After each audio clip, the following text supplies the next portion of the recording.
After months of tensions, diplomacy is now moving fast on the Korean peninsula.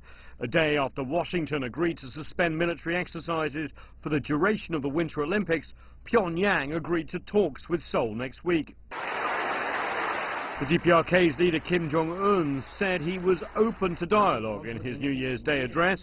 His counterpart in the south, President Moon Jae-in, quickly seized on this. The hotline between the two countries has been reactivated. Now talks are confirmed for next Tuesday at the village of Panmunjom, the so-called truce village in the demilitarized zone.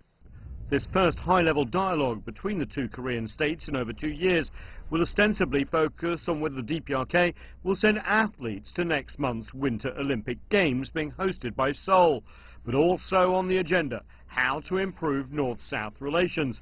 Hopes are that this new constructive climate could lead to substantive talks on the DPRK's nuclear and ballistic missile programs. The suspension of military exercises by the US is an apparent turnaround in US policy. Up till now, the US has declined any halt in joint military exercises as part of the White House policy of maximum pressure on the DPRK. The US is now agreeing to a pause, saying the impending talks show the US policy of sanctions and pressure is working. The US Department of Defense says it's just delaying the exercises and that the temporary suspension is not in response to any action by the DPRK. The White House says the pause is meant to focus the energy and manpower on Olympic security.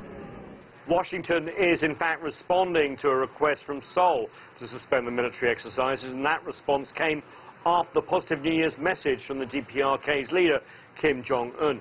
And of course, any resistance from Washington to Seoul's approach could have done further damage to the alliance between the US and the Republic of Korea.